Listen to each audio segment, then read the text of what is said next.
आप सभी स्टूडेंट्स का क्वांटम ऑनलाइन क्लास में स्वागत है। ऐसे स्टूडेंट्स जो नए हैं चलो सब्सक्राइब कर लें। और इसमें रेगुलर क्लासेस चल रही हैं, आपको पूरा का पूरा टॉपिक कवर किया जाएगा। बस बने रहें साथ में और साथ ही साथ नोट भी करते रहें। एक कॉपी बना लीजिए, उस कॉपी पे नोट भी करते रहिए, जिससे लास्ट टाइम आपको परेशानी नहीं होगी, आपको ये दिक्कत नहीं आएगी कहाँ से पढ़ें कैसे पढ़ें। और लास्ट टाइम आप इतनी ज़्यादा चीज़ों को एक साथ देख नहीं पाएंगे।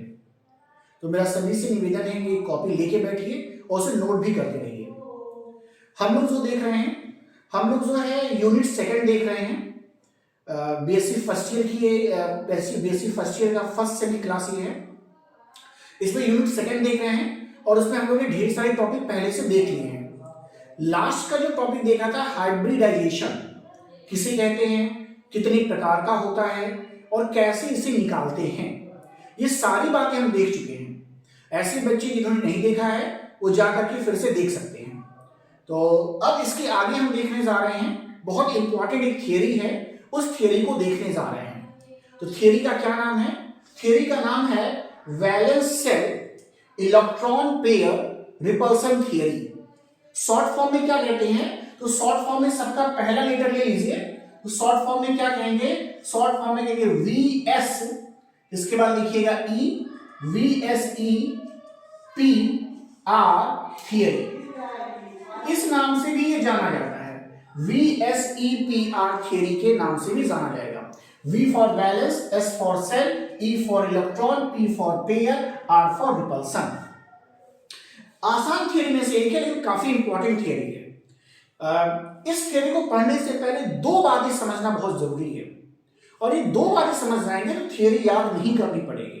मेरा मेन फोकस है कि आपको केमिस्ट्री याद ना करना पड़े, आप केमिस्ट्री समझ के जाएंगे तो ज्यादा लिख पाएंगे। आपने बहुत बार रट के लिखा होगा तो आपको पता है कितना लिख पाते हैं। तो मेरी यही प्रयास है, आपको पढ़ाने का यही मकसद है कि केमिस्ट्री आपको याद ना करना पड़े, आप केमिस्ट्री को समझ करके उसको लिखिए, अपनी भाषा में लिखिए, वो आपके लिए सबसे बेनिफिशियल है। तो देखते हैं, इस थ्योरी को समझने के लिए दो बातें समझना बहुत जरूरी है। जब समझते हैं क्या क्या बातें, देखिए पहला मान लीजिए एक एटम X है और एक एटम Y है, ऐसा, और दोनों के पास एक एक इलेक्ट्रॉन है और इन्होंने एक एक इलेक्ट्रॉन की साझेदारी कर ली। तो क्या बना दिया भाई? बना दिया X और Y, ऐसा। और सपोज करिए इलेक्ट्रॉन कहां पर? यहां पर है, ऐसा। ये साझेदारी वाला इलेक्ट्रॉन है। तो ये जो इलेक्ट्रॉन है जो क्या बनाते हैं? जो बॉन्ड बनाते हैं, जो बॉन्ड का फॉर्मेशन करते हैं, इन इलेक्ट्रॉन को हम क्या कहते हैं? इन इलेक्ट्रॉन का नाम है बॉन्ड पेयर, ऐसा। तो ये इलेक्ट्रॉन बॉन्ड पेयर के नाम से जाने जाएंगे। बात क्लियर है? बॉन्ड पेयर क्या है? ऐसे इलेक्ट्रॉन जो क्या कर रहे हैं? बॉन्ड का फॉर्मेशन कर रहे हैं, पेयर के फॉर्म में होंगे। भाई एक इसका होगा तो एक इसका भी होगा, कोवैलेंट बॉन्ड बनेगा। तो कोवैलेंट बॉन्ड की बात हो रही है। तो बराबर क्या होगा? बराबर की शेयरिंग होगी, और इस शेयरिंग से क्या बनेगा? बॉन्ड बनेगा। तो जो शेयरिंग इलेक्ट्रॉन है उनको हम कहते हैं बॉन्ड पेयर इलेक्ट्रॉन, या बॉन्ड पेयर इलेक्ट्रॉन, या बॉन्ड पेयर। अच्छा भाई, एक और बात हो सकता है। एक बात क्या हो सकता है कि देखिए X के पास इलेक्ट्रॉन जो है वो क्या है भाई? अधिक है, ऐसा। और ये Y के साथ क्या कर रहा है? Y के साथ फिर बॉन्ड बना रहा है, ऐसे एक इलेक्ट्रॉन के साथ बना लिया। देखिए, तो ये दोनों इलेक्ट्रॉन क्या कहला रहे हैं? ये दोनों इलेक्ट्रॉन कहला रहे हैं बॉन्ड पेयर। क्यों? क्योंकि बॉन्ड बना रहे हैं। लेकिन जो बॉन्ड नहीं बना रहे हैं, ऐसे इलेक्ट्रॉन जो बॉन्ड का निर्माण नहीं कर रहे, फ्री है, उनको क्या कहते हैं? उनको हम कहते हैं लोन पेयर। याद रखिएगा, इनको कहेंगे लोन पेयर इलेक्ट्रॉन। यानी कहने का मतलब है कि अगर कोई कोवैलेंट बॉन्ड बन रहा है तो उसमें क्या पॉसिबिलिटी है? इसमें यह पॉसिबिलिटी है कि कोई ऐसा एटम है जिसके पास खाली क्या है? बॉन्ड पेयर है। तो कोई ऐसा एटम भी हो सकता है जिसके पास बॉन्ड पेयर इलेक्ट्रॉन भी हो और साथ में लोन पेयर ऑफ इलेक्ट्रॉन भी हो। ऐसी पॉसिबिलिटी हो सकती है ना भाई? तो ये दोनों पॉसिबिलिटी हो सकती है। तो इन दोनों का मतलब समझेंगे बॉन्ड पेयर और लोन पेयर। बॉन्ड पेयर को शॉर्ट फॉर्म में कैसे लिखते हैं? तो कैसे लिख सकते हैं भाई? B और P, बॉन्ड पेयर। और लोन पेयर को शॉर्ट फॉर्म में कैसे लिख सकते हैं? L और P, ऐसे लिख सकते हैं। सब कुछ इसी बात पे डिपेंड है। बीएसपीआर थियरी जो है, ये थियरी इसी बात पे पूरा का पूरा फोकस करेगा। ये दो बातें अगर आपको समझ में आ रही हैं, इस थियरी को बताना चुटकियों का काम है मेरे, और आपको समझना उससे भी आसान है। देखिए कैसे हम कह रहे हैं, कैसे सर कैसे बोल रहे हैं कि भाई चुटकियों का काम है, देख लेते हैं सर। अब देखिए अगर हमें देखिए ये थियरी क्या कहती है, देखिए ये थियरी क्या कह रही है, बस इसी बात को समझने की थोड़ी सी बस है। कह रहा है थियरी, देखिए पहला पॉइंट देखिए, कुल मिला के 3 पॉइंट पे थियरी बेस्ड है। पहली पॉइंट देखिए, फर्स्ट पॉइंट इसका, इस थियरी का, ये थियरी कह रहा है, पहली बात कह रहा है कि मान लीजिए कोई सेंट्रल एटम एक्स है ऐसा, और इसके चारों तरफ ऐसे, इसके चारों तरफ क्या पाया जा रहा है, खाली बॉन्ड पेयर इलेक्ट्रॉन पाए जा रहे हैं। ये भी बॉन्ड पेयर है और ये भी बॉन्ड पेयर है, ऐसा कैसा। तो जो पूरा मॉलिक्यूल की ज्योमेट्री है, वो ज्योमेट्री कैसी होगी, वो ज्योमेट्री हमेशा कैसी होगी, रेगुलर होगी। रेगुलर का मतलब है कि आप जैसा सोच रहे हैं वैसा होगा, जिस तरह का हाइब्रिडाइजेशन होगा उसके अनुसार जो ज्योमेट्री पाई जानी चाहिए बिल्कुल वही ज्योमेट्री पाई जाएगी, ज्योमेट्री में अंतर नहीं आएगा, मतलब रेगुलर ज्योमेट्री पाई जाएगी। कब, जब सेंट्रल मॉलिक्यूल, जो सेंट्रल एटम है, उस एटम के चारों ओर या उस एटम के जितना भी बॉन्ड बनाएगा, तो उस एटम के सराउंडिंग में केवल क्या पाया जाए, बॉन्ड पेयर पाया जाए, तो कंडीशन क्या होगी, रेगुलर होगी। ओके, लेकिन फिर दूसरी बात कह रहा है, दूसरी बात क्या कह रहा है, देखिए सेकेंड बात क्या कह रहा है, सेकेंड बात ये कह रहा है कि अगर सेंट्रल एटम ये है और सेंट्रल एटम के सराउंडिंग्स में क्या पाया जाए भाई, बॉन्ड पेयर इलेक्ट्रॉन भी पाए जाए, और साथ ही साथ क्या पाया जाए, लोन पेयर इलेक्ट्रॉन भी पाया जाए ऐसा, तब इसकी ज्योमेट्री जो है भाई ये रेगुलर नहीं रह पाएगी, वो ज्योमेट्री क्या हो जाएगी, वो ज्योमेट्री हो जाएगी इररेगुलर। मतलब आप जैसा सोच रहे थे वैसी ज्योमेट्री नहीं होगी, वो ज्योमेट्री कैसी हो जाएगी, इररेगुलर हो जाएगी। तो दो बातें क्लियर कर लीजिए। पहली बात क्या है, पहली बात कह रहा है कि अगर सेंट्रल एटम है उसके सराउंडिंग में केवल बॉन्ड पेयर इलेक्ट्रॉन्स हैं, केवल बॉन्ड पेयर पाए जा रहे हैं, तो ज्योमेट्री रेगुलर है। रेगुलर कहने का मतलब है कि मान लीजिए भाई sp हाइब्रिडाइजेशन है, तो sp हाइब्रिडाइजेशन का मतलब लीनियर है, तो लीनियर ही होगा। sp2 है तो मतलब ट्राइंगुलर है, तो ट्राइंगुलर ही होगा। sp3 टेट्राहेड्रल, तो टेट्राहेड्रल ही होगा। ज्योमेट्री में चेंज नहीं होगा, रेगुलर ज्योमेट्री होगी। लेकिन अगर सेंट्रल एटम के सराउंडिंग में बॉन्ड पेयर भी है और लोन पेयर भी है, तो उसकी ज्योमेट्री रेगुलर नहीं होगी, तब उसकी ज्योमेट्री कैसी हो जाएगी, इररेगुलर हो जाएगी। मतलब कुछ फर्क आएगा, कुछ क्या होगा, कुछ अलग हो जाएगा। ओके, अच्छा भाई, तो तीसरी बात कह रहा है, तीसरी बात कह रहा है कि कितना इररेगुलर होगा, कितना डिस्टॉर्शन होगा, वो किस बात पर निर्भर करेगा, वो इस बात पर निर्भर करेगा कि बॉन्ड पेयर और लोन पेयर के बीच का रिपल्सन कैसा है, इस बात पे निर्भर करता है कि रिपल्सन कैसा है। और क्या रहा है कि जो भाई रिपल्सन का मतलब क्या है, रिपल्सन का ये मतलब है, देखिए अगर एक्स है ऐसा, तो बॉन्ड पेयर भी इलेक्ट्रॉन ही है ऐसा, और लोन पेयर भी इलेक्ट्रॉन है, दोनों पर निगेटिव चार्ज है, और जब दोनों पे निगेटिव चार्ज है तो निगेटिव चार्ज एक दूसरे को रिपल करेंगे, प्रतिकर्षित करेंगे। तो वही कह रहा है कि बॉन्ड पेयर लोन पेयर में रिपल्सन कितना होगा, यही डिपेंड करेगा इसकी इररेगुलर ज्योमेट्री को। तो कह रहा है, बता क्या तीसरे पॉइंट में कह रहा है कि देखिए अगर लोन पेयर और लोन पेयर पास पास में है तो इनका रिपल्सन सबसे अधिक होगा, सबसे अधिक रिपल करेंगे। क्यों, क्योंकि लोन पेयर फ्री है। अगर दो, जैसे मान लीजिए एक्स था, अब इसके बाद मान लीजिए दो पेयर लोन, दो क्या है, पेयर लोन पेयर है, दो जोड़े लोन पेयर है इसके पास, तो अब देखिए इनके बीच का रिपल्सन, प्रतिकर्षण सबसे अधिक होगा। ठीक है, फिर कह रहा है भाई देखिए सबसे अधिक होगा इसका, लेकिन इससे कम किसका होगा, इससे कम होगा लोन पेयर और बॉन्ड पेयर के बीच का, इससे कम होगा। कि अगर भाई मान लीजिए कंडीशन देखिए ऐसी हो जाए, ये लोन पेयर हो जाए और ये बॉन्ड पेयर हो जाए ऐसा, तो इनके बीच का जो प्रतिकर्षण है ये इसकी तुलना में कम होगा। और सबसे कम किसमें होगा? सबसे कम पाया जाएगा बॉन्ड पेयर और बॉन्ड पेयर इलेक्ट्रॉन के बीच में। क्यों भाई? भाई बॉन्ड पेयर क्या है भाई? बधे हुए पहले से हैं, उनके भी रिपल्सन नगण्य होता है, शून्य के बराबर है। इसीलिए हम कह रहे हैं कि बॉन्ड पेयर इलेक्ट्रॉन पाया जाएगा तो ज्योमेट्री कैसी होगी भाई? रेगुलर होगी। समझ में आ रही भाई कैसी होनी चाहिए? तो ये तीन ही बात है इसमें।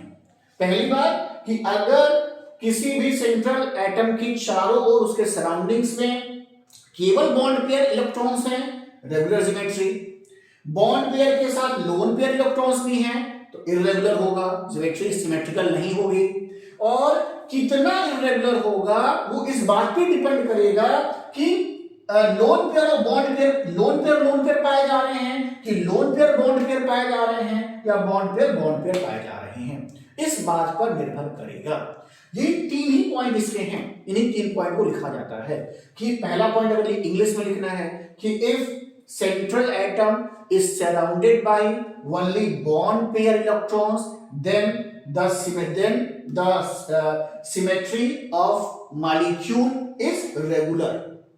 हो गया। दूसरा point, if the central atom is surrounded by both bond pair and lone pair electrons, then the symmetry of molecule is irregular. irregular हो जाएगा, अपने लेवल पे लिखिए। एंड लास्ट पॉइंट क्या होगा? लास्ट पॉइंट ये होगा, repulsion between the bond pair and lone pair electron follow the following order. कौन सा ऑर्डर फॉलो करेगा? तो ये ऑर्डर फॉलो करेगा ऐसा। इसको लिख दीजिएगा, ऐसे हो जाएगा, ग्रेटर की साइन लगा दीजिएगा, काम बन जाएगा। अब इसके आधार पर कुछ मॉलिक्यूल को हम बताते हैं, जैसे क्या देखिएगा, समझिएगा, इंपॉर्टेंट, इसके आगे भी इंपॉर्टेंट है, थियरी तो इंपॉर्टेंट ही है, इसका एग्जांपल भी इंपॉर्टेंट है। मैं देखिएगा, वास्तव में जो थियरी है ऐसा पाया गया कि कुछ मॉलिक्यूल जो हैं उनका ज्योमेट्री कुछ और होना चाहिए था, लेकिन ज्योमेट्री कुछ और है। उसी को क्या कर रहा है? उसी को एक्सप्लेन ही करेगा ये थियरी। यानी इस थियरी की सहायता से हम एक्सप्लेन कर पाएंगे कि वास्तव में ज्योमेट्री में डिस्टॉर्शन क्यों है या बदलाव क्यों है, ये देखा जाएगा। जैसे देखिए पहला कहता है कि भाई मेरा NH3 को बताइए। NH3 की क्वेश्चन ऐसा पूछता है कि NH3 का स्ट्रक्चर को बताइए BSPR से। BSPR थियरी से NH3 के स्ट्रक्चर को डिस्क्राइब करें। Describe the structure of NH3 on the basis of BSPR theory. ऐसे क्वेश्चन लिख लीजिए। देखिए कैसे करेंगे। देखिए NH3 अगर बात करते हैं तो NH3 का हाइब्रिडाइजेशन कितना है निकाल लीजिए। कैसे निकालते हैं हम लोग? हैं हाइब्रिड ऑर्बिटल बराबर कितना होता है? नाइट्रोजन के बाह्य कोश में इलेक्ट्रॉन की संख्या। तो नाइट्रोजन का बाह्य कोश में कितना इलेक्ट्रॉन है? देखिए कितना है भाई, देखिए 5 इलेक्ट्रॉन है। तो 5 लिख दिया करिए ऐसे। मैंने एक वीडियो बनाया खाली हाइब्रिडाइजेशन निकालने का, देख लीजिएगा उसको, बड़ा काम आएगा आपके। तो देखिए 5 हो जाएगा बाह्य कोश में, और ये मोनोवैलेंट है, कितनी संख्या है? 3 है। तो मोनोवैलेंट को जोड़ लेते हैं ऐसे, और इसको डिवाइड किसने से करते हैं? 2 से। तो ये कितना आता है? देखिए 5 3 8 को 2 से डिवाइड कर देंगे 4 आ जाएगा। तो ये हाइब्रिड ऑर्बिटल बताता है। अगर हाइब्रिड ऑर्बिटल की संख्या 4 है तो हाइब्रिडाइजेशन कितना होगा? sp3 होगा। ठीक है, यानी NH3 का, अब देखिए निकाल लिए, इसको हटा देते हैं। और जब निकाल लिए तो हटाइए इसको। ऐसे बच्चे जो नहीं निकालना जानते हैं, एक वीडियो मेरा पहले से बना है, उसको जाके देखिएगा। देखिए तो लिखिए इसका कि भाई हाइब्रिडाइजेशन क्या होगा? हाइब्रिडाइजेशन क्या होना चाहिए? ऐसा लिखना है sp3। ऐसा ये sp3 हाइब्रिडाइजेशन है, तो इसका शेप कैसा होना चाहिए? इसकी ज्योमेट्री कैसी होनी चाहिए? तो इसकी ज्योमेट्री कैसी होनी चाहिए? तो इसकी ज्योमेट्री होनी चाहिए कैसी भाई? टेट्राहेड्रल नहीं होना चाहिए। और बॉन्ड एंगल कितना होना चाहिए भाई बताइए? बॉन्ड एंगल बताइए सबको। तो होना चाहिए 109 डिग्री 28 मिनट का। यही तो सीखे हैं। ये तो जानते हैं, लेकिन वास्तव में ऐसा है नहीं। हाइब्रिडाइजेशन तो sp3 है, ठीक है, लेकिन ज्योमेट्री इसकी जो है वो कैसा है, वो पिरामिडल है, पिरामिड के आकार का है, पिरामिड के आकार का है। और जो आप बॉन्ड एंगल देख रहे हैं 109 देख रहे हैं, वो 109 भी नहीं है, ये बॉन्ड एंगल घट करके हो गया है 107 के आसपास ऐसा। तो अब स्ट्रक्चर भी चेंज है, बॉन्ड एंगल भी चेंज हो गया है।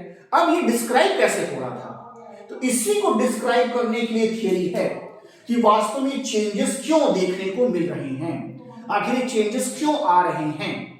तो ये चेंजेस कैसे आ रहे हैं यही वीएसपीआर थियरी डिस्क्राइब करेगा। तो यानी अगर NH3 का स्ट्रक्चर हमें बताना है तो हम वीएसपीआर थियरी से बताएंगे। तो अब देखिए कैसे बताते हैं। तो अब हम क्या करते हैं, अब हम कहते हैं कि भाई देखिए हाइब्रिडाइजेशन तो sp3 है, ठीक है, बिल्कुल ठीक है। अब देखिए क्या हो रहा है, अब इसको जैसा बनाते हैं, टेट्राहेड्रल बनाते हैं। देखिए टेट्राहेड्रल ज्योमेट्री जब बनाएंगे, देखिए नाइट्रोजन यहां हो जाएगा और कितने हैं, 3 हाइड्रोजन है। तो जब टेट्राहेड्रल बना के देखिए भाई 3 क्या करेंगे, कैसे बनाते हैं हम लोग थे, देखिए ऐसे करते थे और ऐसे करते थे, ऐसे करते थे, ऐसे करते थे और क्या करते हैं ऐसे, और फिर क्या करते हैं इसकी ज्योमेट्री को बना लेते हैं ऐसे। इसको मिटा के मैं फिर से बना देता हूँ, पूरी ज्योमेट्री फिर से बना देता हूँ, फिर से बना देता हूँ। नाइट्रोजन को भी रखते हैं, अभी पहले बना देते हैं ज्योमेट्री फिर रखते हैं नाइट्रोजन को। देखिए नाइट्रोजन यहां कर देते हैं ऐसे, देखिए ऐसे कर देते हैं और ये हो जाएगा आपका ऐसे। देखिए यहां एक कॉर्नर पर लोन पेयर ऑफ इलेक्ट्रॉन आएगा, यहां पर एक हाइड्रोजन आ जाएगा, यहां पर एक हाइड्रोजन आ जाएगा और यहां पर एक हाइड्रोजन आ जाएगा, ऐसा स्ट्रक्चर होगा।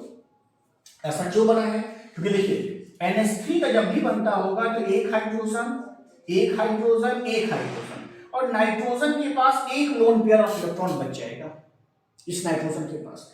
तो जो लोन पेयर ऑफ इलेक्ट्रॉन देखिए यहां पर है ऐसा, और बाकी जो इलेक्ट्रॉन से सब बॉन्ड पेयर है।